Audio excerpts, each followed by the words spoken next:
ওয়াইদা রাআল্লাযীনা যালামুল আযাবা ফালা ইউখাফফাফু আনহুম, আল্লাহ বলেন জালেমরা যেদিন আযাব দেখবে, ওয়াইদা রাআল্লাযীনা যালামুল আযাব, জালেমরা যেদিন আযাব দেখবে সেদিন, হ্যাঁ 85 নম্বর আয়াত, ঠিক আছে, সূরা নাহলের 85 নম্বর আয়াত। জালেমরা যেদিন আযাব দেখবে, ওয়াইদা রাআল্লাযীনা, যেদিন জালেমরা দেখবে আল আযাব, আযাব, ফালা ইউখাফফাফু আনহুম, তাদের থেকে আযাব লাঘব করা হবে না, হালকা করা হবে না। এই ভয় থাকতে হবে জালেমের যে আমাকে যদি আল্লাহ আযাব দেয়, সে আযাব কিন্তু লাঘব করা হবে না, হালকা করা হবে না। আল্লাহ আমাদের সকলকে জালেম হওয়া থেকে, জুলুম করা থেকে হেফাজত করেন। এবার সর্বশেষ আলোচনা, প্রথমে গেল ভূমিকা, এরপরে গেল 7টা অংশ।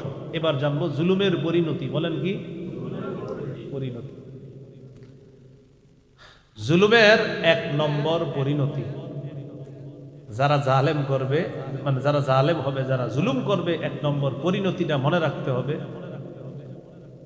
কিয়ামতের ময়দানে জুলুম কঠিন অন্ধকার রূপ ধারণ করবে। নাউজুবিল্লাহ, কঠিন অন্ধকার হয়ে দাঁড়াবে। সহিহ বুখারীর বর্ণনা, 2447 নম্বর হাদিস। قال رسول الله صلى الله عليه وسلم الظلم ظلمات يوم القيامة। রাসূলুল্লাহ সাল্লাল্লাহু আলাইহি সাল্লাম বলেন, জুলুম জুলুমাত ইয়াউমাল কিয়ামা, কিয়ামতের ময়দানে ঘোর অন্ধকার হবে জুলুম। কিয়ামতের ময়দানে ঘোর অন্ধকার, কঠিন অন্ধকার হবে জুলুম কিয়ামতের ময়দানে। এই হলো জুলুমের একটা পরিণতি। 2 নম্বর পরিণতি, দুনিয়াতে যারা মানুষের উপর জুলুম করবে, অত্যাচার করবে, আল্লাহ কিয়ামতের ময়দানে তাদেরকে কঠিন শাস্তি দিবে। এই কথাটা দুনিয়াতে রাসূল সাল্লাল্লাহু আলাইহি সাল্লাম বলেছেন। এটা আম্মাজান আয়েশা সিদ্দিকা রাদিয়াল্লাহু তাআলা আনহার বর্ণনা।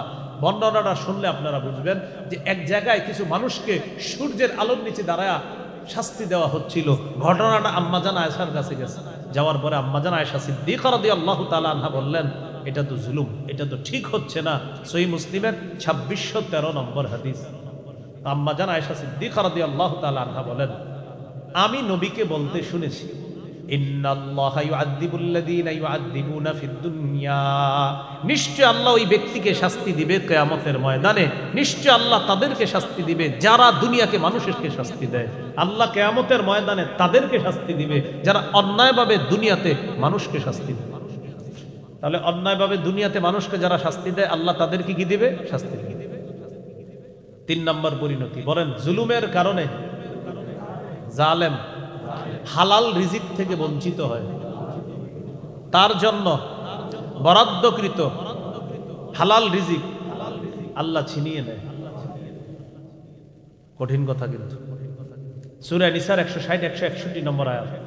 যদিও একটা অপরাধের ব্যাপারে জানবো, কিন্তু আমরা 4টা অপরাধ সম্পর্কে জানি। বলেন 4 অপরাধের কারণে মানুষ হালাল রিজিক থেকে বঞ্চিত হয়। 1, জুলুম করা। 2, আল্লাহর রাস্তায় বাধা দেওয়া। 3, সুদ খাওয়া। 4, মানুষের সম্পদ অন্যায়ভাবে আত্মসাৎ করা। এই বলেন, এই 4 অপরাধে মানুষ তার বরাদ্দকৃত হালাল রিজিক থেকে সে বঞ্চিত হয়। কাফা ওয়া সালামুন আলা ইবাদিহিল্লাযীনা ইসতাফা, আম্মা বা'দু ফাআউযু বিল্লাহি মিনাশ শাইতানির রাজীম। বিসমিল্লাহির রহমানির রহিম। ولا تحسبن الله غافلا عما يعمل الظالمون إنما يؤخرهم ليوم تشخص فيه الأبصار مهطعين مقنعي رؤوسهم لا يرتد إليهم طرفهم وأفئدتهم هواء وأنذر الناس يوم يأتيهم العذاب فيقول الذين ظلموا ربنا أخرنا إلى أجل قريب نجب دعوتك ونتبع الرسل أولم تكونوا أقسمتم من قبل ما لكم من زوال وقال رسول الله صلى الله عليه وسلم إن الله ليملي للظالم حتى إذا أخذه لم يفلت ثم قرأ وكذلك أخذ ربك إذا أخذ القرى وهي ظالمة إن أخذه أليم شديد اللهم صل على محمد وعلى آل محمد كما صليت على إبراهيم وعلى آل إبراهيم إنك حميد مجيد اللهم بارك على محمد وعلى آل محمد كما باركت على إبراهيم وعلى آل إبراهيم إنك حميد مجيد اللهم إني أعوذ بك من شر لساني ومن شر سمعي ومن شر بصري ومن شر مني মরহুম বীর মুক্তিযোদ্ধা ইকবাল কবির খান ও এলাকার সকল মৃত ব্যক্তির রুহের মাগফিরাত কামনায় তৃতীয় বার্ষিক তাফসীরুল কোরআন ও দোয়া মাহফিলের সম্মানিত সভাপতি হযরত হাফেজ মাওলানা মুআজ্জম হোসেন দামাত বরকাতুহুমুল আলিয়া মুহতামিম দেউলিপাড়া হাফিজিয়া মাদ্রাসা, সম্মানিত মেহমানবৃন্দের মধ্যে অন্যতম মেহমান হযরত মাওলানা মুফতি আবুল হাসান শামসাবাদী দামাত বরকাতুহুমুল আলিয়া, প্রতিষ্ঠাতা সম্পাদক মাসিক আদর্শ নারী ঢাকা, মাওলানা কবি মুনিরুল ইসলাম দামাত বরকাতুহুম, মাওলানা মুফতি মুতাসিম বিল্লাহ আতিকি দামাত বরকাতুহুম, মাওলানা জাহিদুল ইসলাম আইয়ুবী, মাওলানা আসাদুজ্জামান নূরি, মাওলানা করিমুল ইসলাম, মাওলানা রেজাউল করিম দামাত বরকাতুহুম সহ অনেক গণ্যমান্য উলামায়ে কেরাম, আয়োজনে জ্ঞান পিপাসু প্রকাশন, নিবেদক দিল খোলাসা জাহিদ খান, সার্বিক সহযোগিতায় দেউলিপাড়া এলাকাবাসী, উপস্থিত হযরত উলামায়ে কেরাম, মুসলমান ভাইরা, আল্লাহ তাআলার দরবারে শুকরিয়া আদায় করছি। আল্লাহ আমাদেরকে এই মাহফিলে উপস্থিত হওয়ার তৌফিক দান করেছেন বলি আলহামদুলিল্লাহ।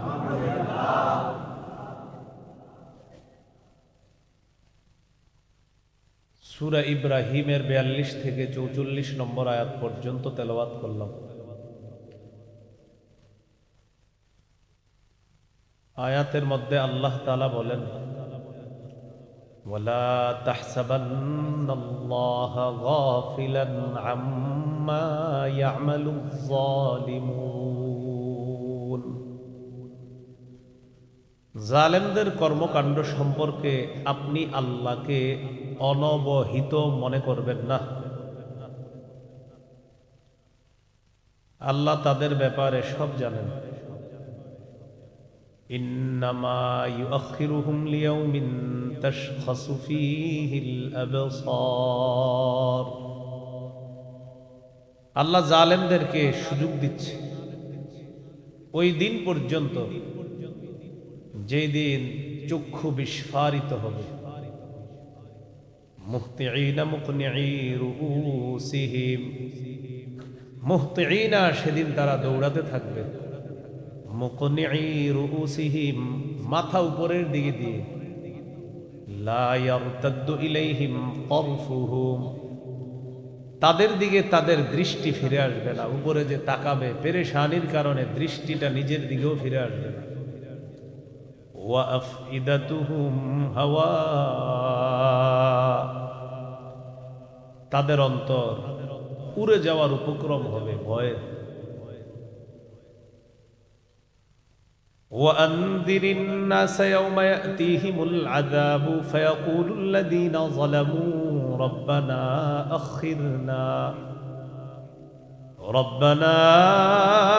أخرنا إلى أجل قريب। নবী আপনি মানুষকে সতর্ক করেন সেই দিন সম্পর্কে যেদিন তাদের কাছে আযাব আসবে। সেদিন জালেমরা বলবে রব্বানা আখিরনা ইলা আজালিন করিব, আল্লাহ আমাদেরকে আরেকটু সুযোগ দেন, সামান্য সময়ের জন্য একটু সুযোগ দেন। নজিব দাওয়াতাক, আমরা আপনার আহ্বানে সাড়া দিব। ওয়ানাত্তাবিউর রুসুল, আমরা রসুলদের অনুসরণ করব। এটার দুই ব্যাখ্যা হতে পারে। মৃত্যুর সময় জালেমরা যখন মৃত্যুর বিভীষিকাময় অবস্থা দেখবে, মৃত্যুর যন্ত্রণা দেখে তখন বলবে আল্লাহ আরেকটু সুযোগ দেন দুনিয়াতে থাকার, এতদিন অন্যায় করেছি, একটু সুযোগ দেন, আপনার আহ্বানে সাড়া দিব, রসুলদের কথা মেনে চলব। দ্বিতীয় ব্যাখ্যা, কিয়ামতের ময়দানের ভয়াবহতা দেখে জালেমরা বলবে আল্লাহ দুনিয়াতে একটু সুযোগ দেন যাওয়ার, সেখানে গিয়ে আপনার আহ্বানে আবার সাড়া দিব, রসুলদের অনুসরণ করব। আল্লাহ তাআলা জবাব দিবেন আওয়ালাম তাকুনু আকসামতুম মিন ক্বাবলু মা লাকুম মিন যাওয়াল, ইতিপূর্বে তোমরা কি শপথ করে বলো নাই যে তোমাদের কোনো লয় নাই, তোমাদের কোনো ক্ষয় নাই, তোমাদের কোনো ধ্বংস নাই, আজকে কেন আবার আমার কাছে সুযোগ চাও? গর্ব করে বলতা তোমাদের ধ্বংস নাই, তোমাদের লয় নাই, তোমাদের ক্ষয় নাই। কাদের সম্পর্কে আল্লাহ বলতেছেন? জালেমদের সম্পর্কে।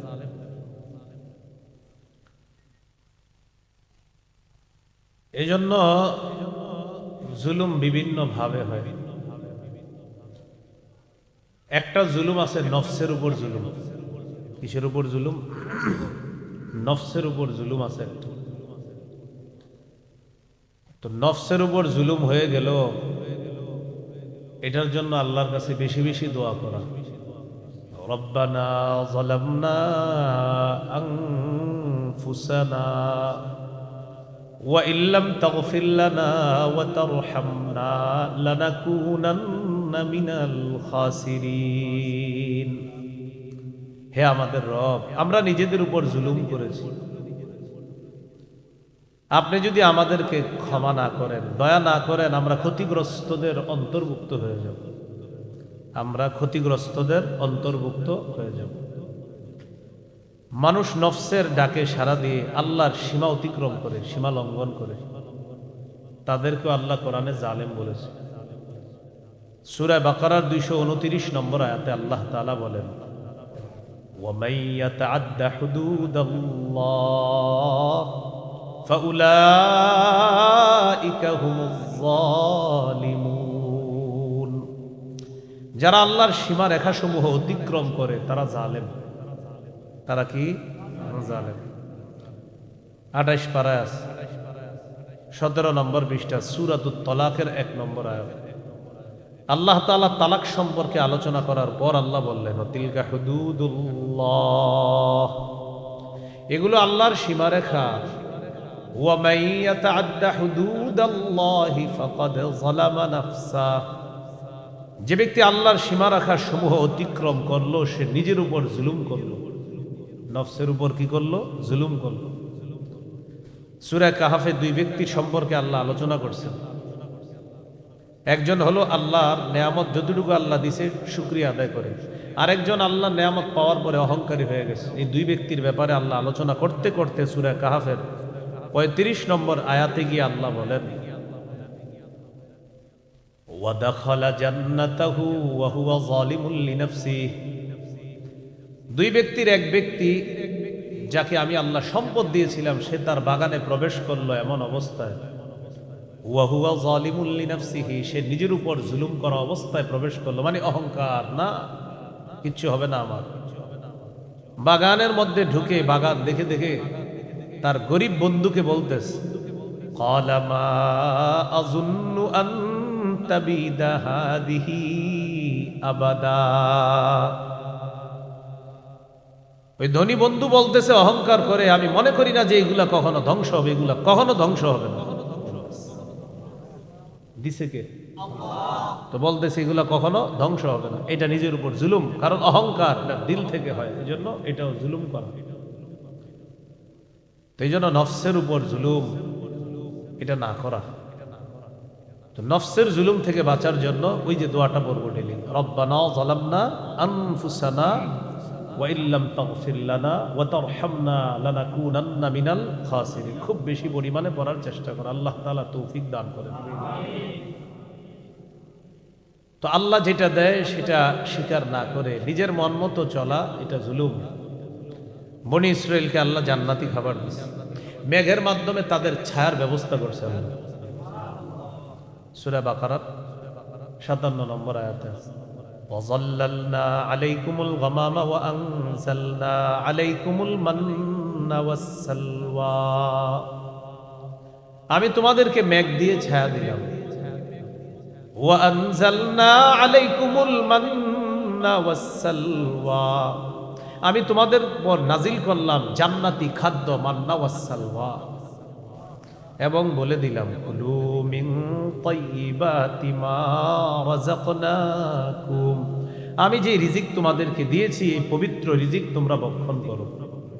তো তারা বলল না এগুলা ভালো লাগে না, আমরা পেঁয়াজ রসুন আদা খাবো, বললো আর কি যে আমরা এগুলা চাই।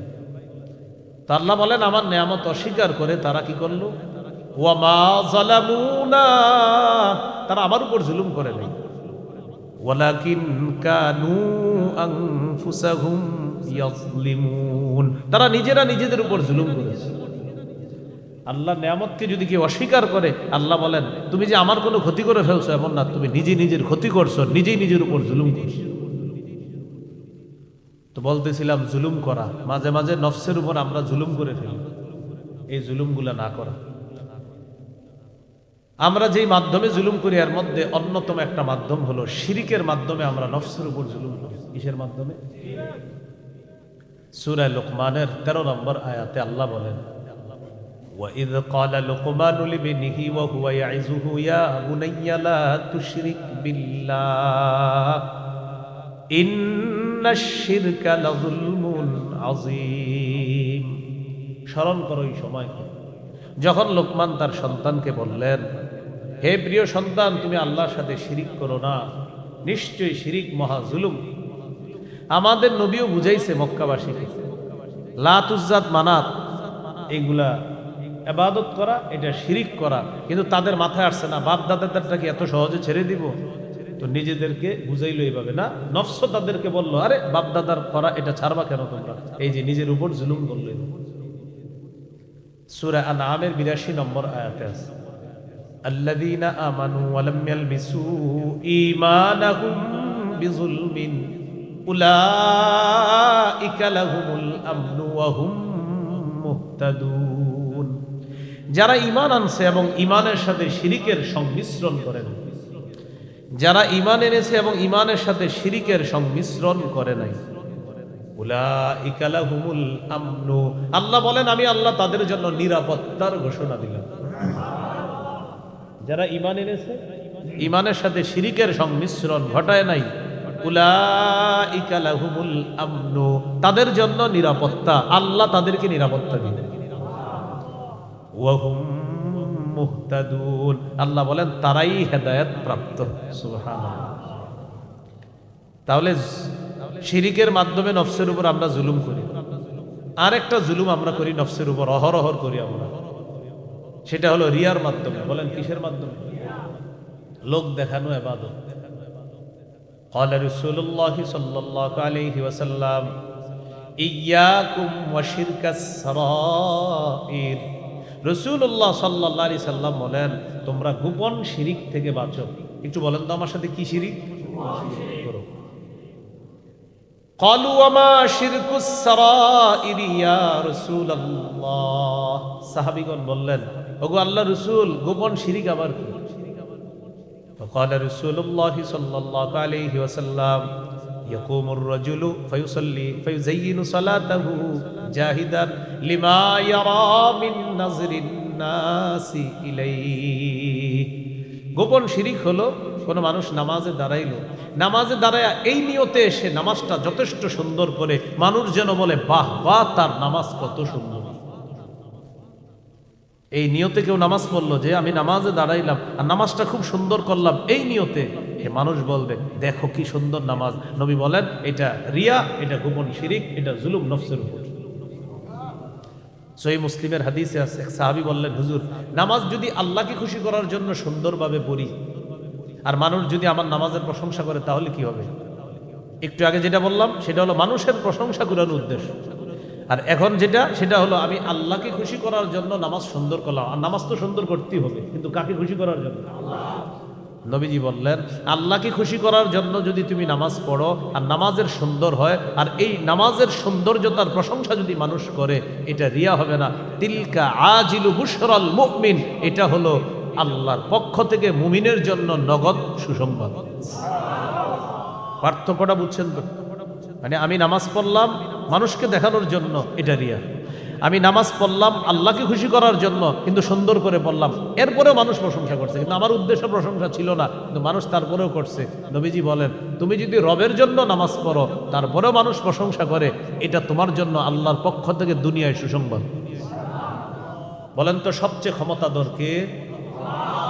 বলেন সবচেয়ে ক্ষমতাধর হওয়া সত্ত্বেও আল্লাহ তাআলা নিজের উপর জুলুম করা হারাম করে দিয়েছেন। সবচেয়ে ক্ষমতাধর আল্লাহ নিজের উপর জুলুম করা হারাম করে দিয়েছেন। সহিহ মুসলিমের হাদিস 2577 নম্বর হাদিস। এই হাদিসটাকে বলা হয় হাদিসে কুদসি। হাদিসে কুদসি মানে হলো আল্লাহর কথা নবীজি আমাদেরকে বলে দিবেন। قال رسول الله صلى الله عليه وسلم قال الله تبارك وتعالى। নবীজি বলেছেন, আল্লাহ বলেন। কি বলে আল্লাহ তাআলা? দেখেন, ইয়া ইবাদি ইন্নী হারামতু যুলমা আলা নাফসি ওয়া জাআলতুহু বাইনাকুম মুহাররামা। আল্লাহ তাআলা বলেন, হে আমার বান্দারা, আমি নিজের উপর জুলুম করা হারাম করে নিয়েছি, তোমরা আপোষের মধ্যে একে অপরের উপর জুলুম করাও আমি আল্লাহ হারাম করে দিয়েছি। আবার বুঝেন, আল্লাহ বলেন আমি নিজের উপর জুলুম করা হারাম করে নিয়েছি, এই তুমি একজন আরেকজনের উপর জুলুম করাটাও আমি হারাম করে দিয়েছি। তাহলে বলেন তো খালেক নিজের উপর জুলুম করা কি করেছেন? আবার মাখলুককেও জুলুম করা কি করেছেন? তাহলে খালেক নিজের উপর হারাম করে নিয়েছেন যে আমি আল্লাহ কারো উপর জুলুম করি না। ও মাখলুক তোমরা শোনো, তোমাদেরকে বলে দিলাম তোমরাও কারো উপর জুলুম করবা না, এটা আমি আল্লাহ হারাম করে দিয়েছি। তাহলে দেখেন, জুলুম করা খালেক নিজের উপর হারাম করে নিয়েছেন আর মাখলুকের উপর হারাম করে দিয়েছেন। মনে থাকবেনি কথাটা? এরপরে আল্লাহ বলেন, ইয়া ইবাদি কুল্লুকুম দাল্লুন ইল্লা মান হাদাইতুহু ফাস্তাহদুনি আহদিকুম।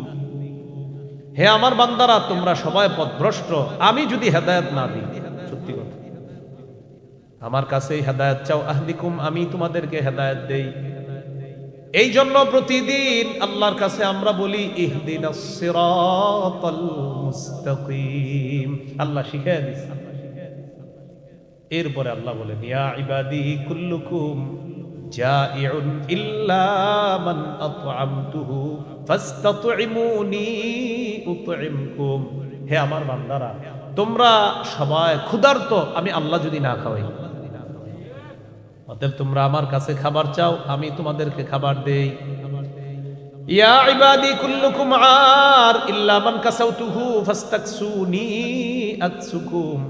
হে আমার বান্দারা তোমরা সবাই উলঙ্গ, আমি যদি পোশাক না পরাই। কথা সত্য। রাস্তাঘাটে রাত 1:30 2টায় দেখবেন কত মানুষ শরীরে কাপড় নাই, হাঁটতেছে, আহারে ওই মাথা হয়তো একটু সমস্যা। তো দেখেন আমারে আপনাকে আল্লাহ কত সম্মানিত করেছেন, এখানে পোশাক পরায় বসায় রাখছে, অথচ একটা ব্যক্তি রাস্তাঘাটে হাঁটতেছে তার শরীরে পোশাক নাই, তো আল্লাহ বুঝায় দেয় দেখো আমি আল্লাহ চাইলেই পোশাক পরব। এই জন্য আল্লাহ বলেন ফাস্তাকসুনি আকসুকুম, আমার কাছেই পোশাক চাও, আমি আল্লাহ তোমাদেরকে পোশাক পরিধান করায় দেব। তাহলে বলেন খাওয়ায় কে? তো চাইবো কার কাছে? হেদায়েত দেয় কে? তো চাইবো কার কাছে? মাশাআল্লাহ। পোশাক পরায় কে? তাহলে চাইবো কার কাছে? জুতা দরকার, জুতার ফিতা দরকার, জুতা নষ্ট হয়ে গেছে, এটা ঠিক করব, এটাও চাইবো কার কাছে? নবীজি বলে দিয়েছেন জুতার ফিতাটা যে তুমি ঠিক করবা এটাও আল্লাহর কাছে চাইবে। একটা জুতার ফিতা সামান্য, এটা আল্লাহর কাছে চাইবে, সব আল্লাহর কাছে চাইবে। এরপর আল্লাহ বলেন কুল্লুকুম তুখতিউনা বিল-লাইলি ওয়ান-নাহার ওয়া আনা আগফিরুয যুনুবা জামিআ ফাস্তাগফিরুনি আগফির লাকুম। আমার বান্দারা তোমরা দিনেও গুনাহ করো, রাতেও গুনাহ করো, আর আমি আল্লাহ সব গুনাহ মাফ করে দিই। অতএব আমার কাছে ক্ষমা চাও, আমি আল্লাহ তোমাদেরকে ক্ষমা করে দিব। বলেন তো গুনাহ করলে ক্ষমা করে কে? তাহলে ক্ষমা চাইবো কার কাছে বেশি? এই জন্য আল্লাহর কাছে বেশি বেশি ক্ষমা চাইতে হবে। এরপরে আল্লাহ বলেন ইয়া ইবাদি লাউ আন্না আউওয়ালাকুম ওয়া আখিরাকুম ওয়া ইনসাকুম ওয়া জিন্নাকুম কানু আলা আতকা কলবি রাজুলিন ওয়াহিদিন মিনকুম মাযাদা ফি মুলকি শাইআ। আল্লাহ বলেন হে আমার বান্দারা, পৃথিবীর শুরু থেকে শেষ পর্যন্ত যত মানুষ এসেছে আসবে, জিন ইনসান সবাই যদি ওই ব্যক্তির মতো হয়ে যায় যে ব্যক্তির কলবটা সবচেয়ে সাফ, সবচেয়ে সুন্দর, সবচেয়ে মুত্তাকি ব্যক্তির মতো যদি সারা পৃথিবীর সবাই হয়ে যায়, এটা একটু বুঝেন, পৃথিবীর সবাই মুত্তাকি হয়ে গেছে, আর কোনো নাফরমানি থাকবে দুনিয়াতে? আল্লাহ বলেন এই যে তোমরা সবাই ভালো হয়ে গেছো, মা যাদা ফি মুলকি শাইআ, এতে আমার রাজত্বে একটুও বাড়ে নাই। সুবহানাল্লাহ। তাহলে ভালো হইলে লাভ আমাদের, বলেন ভালো হইলে লাভ আমাদের। এরপরে আল্লাহ বলেন ইয়া ইবাদি লাউ আন্না আউওয়ালাকুম ওয়া আখিরাকুম ওয়া ইনসাকুম ওয়া জিন্নাকুম কানু আলা আফজারি কলবি রাজুলিন ওয়াহিদিন মিনকুম মা নাকাসা মিন মুলকি শাইআ। আল্লাহ বলেন পৃথিবীর শুরু থেকে শেষ পর্যন্ত যত মানুষ এসেছে আসবে, সবাই যদি তোমরা খারাপ মানুষের মতো হয়ে যাও, অর্থাৎ পৃথিবীর সবাই খারাপ হয়ে গেলা, আর তোমরা খারাপ হয়ে যাওয়ার পর তোমাদের মাথায় আসতে পারে আমরা সব খারাপ। আল্লাহ বলেন এতে কি হয়েছে, খারাপ হয়েছে তোমরা? মা নাকাসা মিন মুলকি শাইআ, আমার রাজত্বে একটুও কমে নাই। তাহলে এক অংশ আমি, বাকি অংশ আপনারা। সবাই ভালো হয়ে গেলে আল্লাহর রাজত্বে বাড়ে না, সবাই খারাপ হয়ে গেলে আল্লাহর রাজত্বে কমে না। তাহলে এবার আপনারা বলেন সবাই ভালো হয়ে গেলে আল্লাহর রাজত্বে বাড়ে না। হ্যাঁ, সবাই যদি খারাপ হয়ে যায় আল্লাহর রাজত্বে কমে। তাহলে ভালো হলে লাভ, খারাপ হলে লস। আল্লাহ বলেন সবাই ভালো হয়ে যাও, আমার রাজত্বে বাড়ে না, সবাই খারাপ হয়ে যাবা, আমার রাজত্বে কমে না। অতএব ভালো হও বান্দা, লাভ তোমার, খারাপ হও বান্দা, লস তোমার। এরপরে আল্লাহ বলেন ইয়া ইবাদি লাউ আন্না আউওয়ালাকুম ওয়া আখিরাকুম ওয়া ইনসাকুম ওয়া জিন্নাকুম কামু ফি সাঈদিন ওয়াহিদ ফাসআলুনি ফাআতাইতু কুল্লা ইনসানিন মাসআলা মা নাকাসা মিম্মা ইনদি ইল্লা কামা ইয়ানকুসুল মিখয়াতু ইযা উদখিলাল বাহরা। এটা একটু বুঝেন, সারা পৃথিবীর সবাই আদম থেকে কিয়ামত পর্যন্ত যারা এসেছে আসতেছে আসবে, জিন ইনসান সবাই একসাথে এক জায়গায় দাঁড়ায় গেছে আল্লাহর কাছে চাওয়ার জন্য। তা আল্লাহ বলেন সবাই একই সময় তোমাদের মন মতো যে যা মন চায় চাইলা, আর আমি আল্লাহ ওই মুহূর্তেই তোমাদেরকে দিতে সক্ষম। এখন আমি তোমাদেরকে দিয়ে দিলাম, আল্লাহ বলে মনে করো তোমাদেরকে দিয়ে দিলাম, এখন তোমাদের মাথায় আসবে আল্লাহ একসাথে আমাদেরকে এত কিছু দিলেন। কেউ চাইছে 200 তলা বাড়ি, দিয়ে দিলেন। কেউ চাইছে তার একটা দেশের মতো এটা লাগবে, দিয়ে দিলেন। কেউ চাইছে 10টা বাড়ি, দিয়ে দিলেন। 10টা গাড়ি আল্লাহ দিয়ে দিলেন। তো তোমাদের মাথায় আসতে পারে কতটুকু কমছে আল্লাহ রাজত্বে। তা আল্লাহ বলেন একটা সুই সমুদ্রের মধ্যে ঢুকানোর পর এই সুইটা আপনি মনে করেন সমুদ্রে আপনি একটা সুই ঢুকাইলাম, সুই প্রবেশ করানোর পর এই সুইটা উঠানোর পর সুইয়ের মাথায় 1 কেজি পানি, 1 ফোঁটা না, ফোঁটা তো বড়, ফোটার চেয়েও ছোট। হ্যাঁ, আল্লাহ বলেন সমুদ্রের মধ্যে সুই ঢুকানোর পর, প্রবেশ করানোর পর সেই সুইটি বের করলে এটার মাথায় যতটুকু পানি আসছে, মনে করো সারা দুনিয়ার মানুষকে একসাথে দেওয়ার পর এতটুকু দিলাম, আর গোটা মহাসমুদ্র এখনো রেখে দিলাম। কি বুঝাইতে চাইতেছে আল্লাহ? আল্লাহ বুঝাইতে চায় আমার এত ক্ষমতা, এরপরেও আমি নিজের উপর জুলুম করা হারাম করে নিয়েছি। তোমরা কেউ কারো উপর জুলুম করবা না। তো আমরা কি করি? সামান্য সময়ের ক্ষণস্থায়ী পাওয়ার পাইলেই আমাদের কথাবার্তা সব চেঞ্জ হয়ে যাবে। গতকালকে যে ভদ্র ছিল, আজকে হঠাৎ তার একটা দায়িত্ব আসছে, এইদিকে চাপ, এদিকে চাপ। ভাই তো এরকম রাগ হইতেছেন কেন? বুঝুস না, ক্ষমতার একটা গরম এসে গেছে। কেন? এটা কেন হবে বলেন? আপনাকে একটা দায়িত্ব, এটা আল্লাহ দেয়, অথবা আল্লাহর দেওয়া দায়িত্ব, এটা আপনি নেয়ামত হিসাবে শুকরিয়া আদায় করবেন। উল্টা আপনি জালেম হয়ে যান, আর অসহায় নিরীহ সহজ সরল মানুষগুলোকে আপনি কেন মাজলুম বানানোর চেষ্টা করেন? এই জন্য মহাব্বতের সাথে একটা আবেদন করি আপনাদের সকলকে, জিন্দিগিতে মাজলুম হইল কখনো জালেম হয় না। জীবনে এটা যে আল্লাহ, আমি জীবনে যদি ঠকে যাই মাবুদ, কাউরে যেন আমি না ঠকাই। আল্লাহ, আমি জীবনে যদি কখনো মাজলুম হয়ে যায়, আল্লাহ আমি যদি কখনো জালেম না হই। আল্লাহ, কখনো যদি আমিও ঠকে যাই, আল্লাহ আমার দ্বারা আপনার কোনো বান্দা যেন না ঠকে, এরকম মানসিকতা রাখবে। জালেম হয় খুব খারাপ জিনিস জুলুম। তাহলে 7টা কথার প্রথম কথা গেল, আল্লাহ সবচেয়ে ক্ষমতাধর হওয়া সত্ত্বেও জুলুম করা নিজের উপর হারাম করে দিয়েছে। 2 নাম্বার কথা, আল্লাহ আমাদের সকলকে মাফ করে দেন। সূরা ইউনূসের 13 নম্বর আয়াত। অতীতে জুলুম করার কারণে বহু জাতিকে আল্লাহ তাআলা ধ্বংস করে দিয়েছেন। এখান থেকে আল্লাহ আমাদেরকেও শিক্ষা নিতে বলতেছেন, তোমরাও শিক্ষা নাও, জুলুম করবা না। আমি আল্লাহ চাইলে মুহূর্তে শেষ করে দিতে পারি। সূরা ইউনূসের 13 নম্বর আয়াতে আল্লাহ বলেন, ওয়ালাকাদ আহলাকনাল কুরুনা মিন ক্বাবলিকুম লাম্মা যালামু ওয়াজাআতহুম রুসুলুহুম বিল বায়িনাত ওয়ামা কানু লিউমিনু কাযালিকা নাজিজিল কওমাল মুজরিমিন। আল্লাহ তাআলা বলেন, তোমাদের পূর্বে বহু জাতিকে আমি ধ্বংস করে দিয়েছিলাম, মা যালামু, যখন তারা জুলুম করছে। ওয়াজাআতহুম রুসুলুহুম বিল বায়িনাত ওয়ামা কানু লিউমিনু। আল্লাহ বলেন, তাদের কাছে তাদের রসুলগণ এসেছে প্রমাণাদি নিয়ে। ওয়ামা কানু লিউমিনু, তারা ঈমান আনার ছিল না, তাই ঈমান আনে নাই। আল্লাহ বলেন, কাযালিকা নাজিজিল কওমাল মুজরিমিন। আল্লাহ বলেন, অপরাধীদের সাথে আমি আল্লাহ এমনটাই করে থাকি। যারা জালেম হয় আল্লাহ তাদেরকে অপরাধী বললেন, আর আল্লাহ বললেন অতীতে জুলুম করার কারণে বহু জাতিকে আমি ধ্বংস করে দিয়েছি, এরা এমন অপরাধী, তাদের সাথে আমি আল্লাহ এমনটাই করে থাকি। এখনো আমি আল্লাহ এমনটা করতে সক্ষম, তাই জুলুম করব না। এ গেল 2 নাম্বার কথা। তাহলে জুলুমের কারণে আল্লাহ ধ্বংস করে দেয়, অতীতের বহু জাতিকে আল্লাহ ধ্বংস করে দিয়েছে। আল্লাহ আমাদেরকে হেফাজত করেন। 3 নাম্বার বলেন, জালেমরা সফল হয় না। কি বললাম? জালেমরা সফল। সূরা আনআমের 135 নম্বর আয়াতে আল্লাহ বলেন, কুল ইয়া কওমি আমালু আলা মাকানাতিকুম ইন্নী আমিলুন ফাসাউফা তা'লামুন মান তাকুনু লাহু আকিবাতুদ দার ইন্নাহু লা ইউফলিহুজ যালিমুন। আল্লাহ তাআলা বলেন, নবী আপনি বলেন, হে আমার সম্প্রদায়, ই'মালু আলা মাকানাতিকুম, তোমরা তোমাদের অবস্থানে থেকে কাজ করতে থাকো,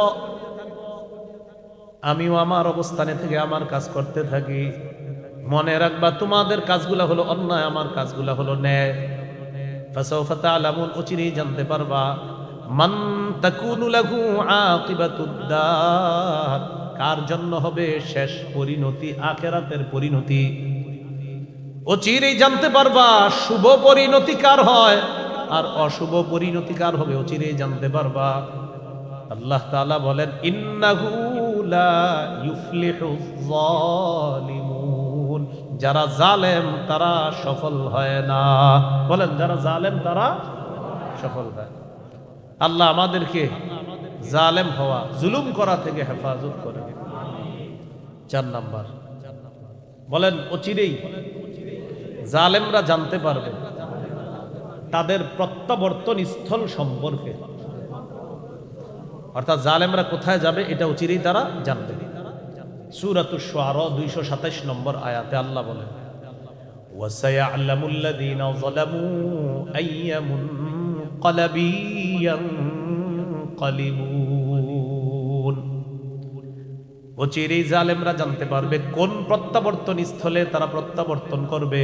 ওয়াসায়া'লামুল্লাযীনা যালামু, অচিরেই জালেমরা জানতে পারবে আইয়া মুনকালাব, কোন প্রত্যাবর্তন স্থলে ইয়ানকালিবুন, তারা প্রত্যাবর্তন করবে।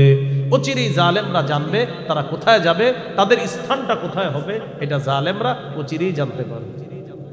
আল্লাহ তাআলা জুলুম করা থেকে আমাদেরকে হেফাজত করেন। 5 নাম্বার, বলেন মাজলুমের দোয়া ফিরিয়ে দেওয়া হয় না, তাই জালেমদের সতর্ক হওয়া দরকার। মাজলুমের দোয়া কি দেওয়া হয় না? ফিরিয়ে দেওয়া হয় না। বলেন বিলম্বে হলেও মাজলুমের দোয়া আল্লাহ কবুল করেন। হ্যাঁ, বিলম্বে হলেও। তিরমিজির হাদিস 3598 নম্বর হাদিস, 3598 নম্বর হাদিস। قال رسول الله صلى الله عليه وسلم ثلاثة لا ترد دعوتهم। নবীজি বলেন 3 ব্যক্তির দোয়া ফিরিয়ে দেওয়া হয় না। 1 নাম্বার as-সাইমু হাত্তা ইফতিরা, রোজাদার ব্যক্তি যখন ইফতার সামনে নিয়ে দোয়া করে তার দোয়া ফেরত দেওয়া হয় না। 2 নাম্বার ওয়াল ইমামুল আদিল, ন্যায়পরায়ণ শাসক। কোন শাসক? বলেন ন্যায়পরায়ণ পুরুষ শাসক। বলেন কি শাসক? ন্যায়পরায়ণ পুরুষ শাসক। ন্যায়পরায়ণ পুরুষ শাসক। ন্যায়পরায়ণ পুরুষ শাসকের মৌলিক 4টা গুণ হবে। বলেন কয়টা গুণ হবে? সূরা হজ 41 নম্বর আয়াতে আল্লাহ বলেন, আল্লাযীনা ইম্মাক্কান্নাহুম ফিল আরদ আকামুস সালাহ ওয়া আতাউয যাকাহ ওয়া আমারু বিল মা'রুফ ওয়া নাহাউ আনিল মুনকার। আল্লাহ বলেন যাদেরকে আমি দেশের ক্ষমতায় বসাই, জমিনের ক্ষমতায় বসাই, তাদের 1 নাম্বার কাজ হবে আকামুস সালাহ, তারা নামাজ প্রতিষ্ঠিত করবে। 2 নাম্বার ও আতাউয যাকাত, তারা যাকাত প্রতিষ্ঠিত করবে। 3 নাম্বার ও আমারু বিল মা'রুফ, তারা সৎ কাজের আদেশ করবে। 4 নাম্বার ওয়া নাহাউ আনিল মুনকার, অসৎ কাজ থেকে নিষেধ করবে। এই হলো পুরুষ ন্যায়পরায়ণ শাসকের গুণাবলী। বিপরীত দিকে নারী প্রধান, এটা ঠিক না, এটা অন্যায়। নারী শাসক হলে সেই জাতি কখনো তাদের ভাগ্য পরিবর্তন হবে না, এটা আসলেই ঠিক। ক্বালা রাসূলুল্লাহ সাল্লাল্লাহু আলাইহি ওয়াসাল্লাম লা ইউফলিহা কওমুন ওয়াল্লাউ আমরাহুম ইমরাআতান। রাসূলুল্লাহ সাল্লাল্লাহু আলাইহি সাল্লাম বলেন সেই জাতি কিছুতেই সফল হবে না যেই জাতি তাদের নেতৃত্বে কোনো নারীকে বসায় দেয়। যেই জাতি তাদের নেতৃত্বে কোনো নারীকে বসায় দেয় সেই জাতি কিছুতেই সফল হবে না, এটা রাসূল সাল্লাল্লাহু আলাইহি সাল্লাম বলে দিলেন। তাহলে কয় ব্যক্তির দোয়া ফেরত দেওয়া হয় না? 3 ব্যক্তি। 3 ব্যক্তি।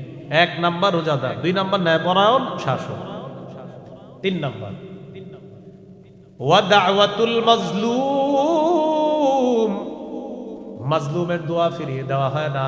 মাজলুম যখন দোয়া করে ইয়ারফাউহাল্লাহু ফাওকাল গামাম ওয়া ইফতাহু লাহা আবওয়াবাস সামা, মাজলুম যখন দোয়া করে তার দোয়াটা আল্লাহ মেঘমালার উপরে উঠায় দেয়।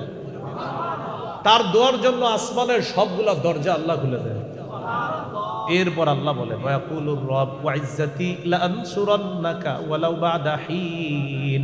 আল্লাহ বলেন আমার ইজ্জতের শপথ, ও মাজলুম আমি অবশ্যই তোমাকে সাহায্য করব বিলম্বে হলেও।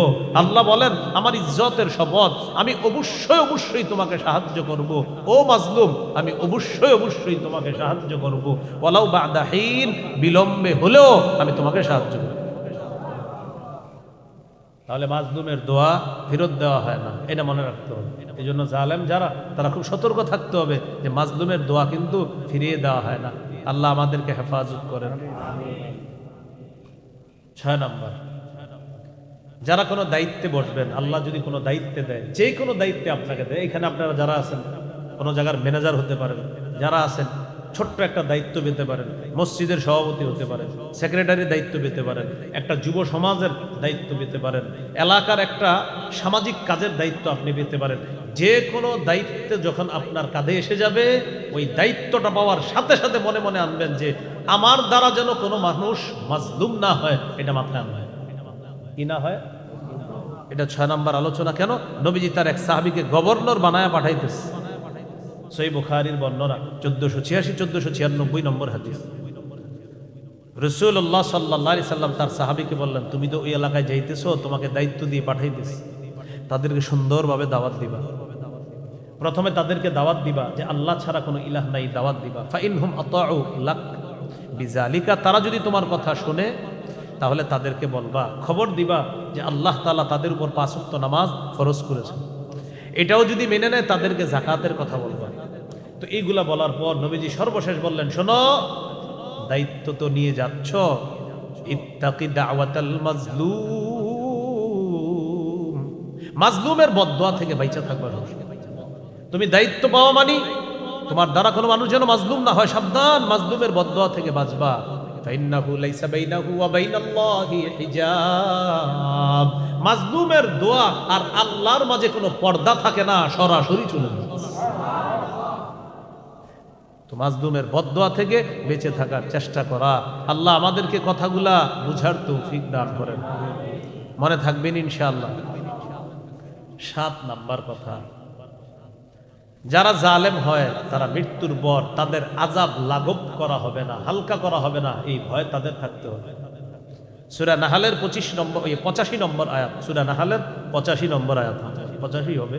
আল্লাহ তাআলা বলেন, ওয়াইযা রাআল্লাযীনা যালামুল আযাবা ফালা ইউখাফফাফু আনহুম, আল্লাহ বলেন জালেমরা যেদিন আযাব দেখবে, ওয়াইযা রাআল্লাযীনা যালামুল আযাব, জালেমরা যেদিন আযাব দেখবে সেদিন, 85 নম্বর আয়াত, ঠিক আছে, সূরা নাহলের 85 নম্বর আয়াত। জালেমরা যেদিন আযাব দেখবে, ওয়াইযা রাআল্লাযীনা, যেদিন জালেমরা দেখবে আল আযাব, আযাব, ফালা ইউখাফফাফু আনহুম, তাদের থেকে আযাব লাঘব করা হবে না, হালকা করা হবে না। এই ভয় থাকতে হবে জালেমের যে আমাকে যদি আল্লাহ আযাব দেয়, সে আযাব কিন্তু লাঘব করা হবে না, হালকা করা হবে না।